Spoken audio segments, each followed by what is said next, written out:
Voilà, là on est devant un torréfacteur traditionnel. C'est un torréfacteur Jopper, ça a été fabriqué sur commande au Portugal.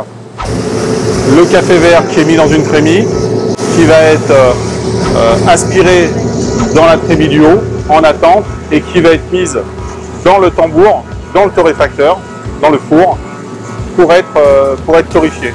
On a un foyer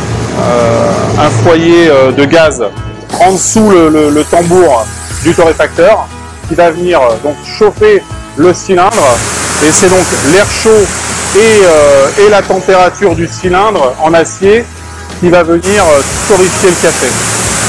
Le café commence à changer tout doucement de couleur, il commence à se torréfier. La torréfaction elle va durer en fonction du type de café entre 17 et 20 minutes. Une fois que ça va être torréfié, ça va sortir dans le refroidisseur. Il faut qu'on stoppe tout de suite la cuisson. Il ne faut pas que le café continue de cuire et pour ça, on va le brasser et on va venir extraire en fait la chaleur du café pour stopper la torréfaction. Une fois qu'il est bien refroidi, il passe dans cette trémie.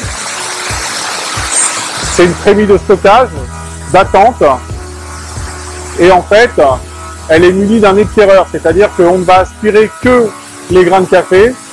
Tout ce qui va être petites particules, petites pierres, parce que dans le café, on a parfois des petits fragments de pierre, et ben ça va rester dans l'éclaireur.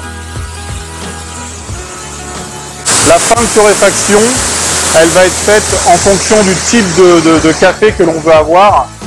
En fait, c'est le torréfacteur qui fait la sortie manuellement au départ du café quand il estime que le café est torréfié. Donc c'est par la couleur et par le bruit aussi, parce que quand le café est cuit, il y a un craquement et donc le bruit et la couleur vont faire qu'on va décider de dire que la torréfaction est terminée.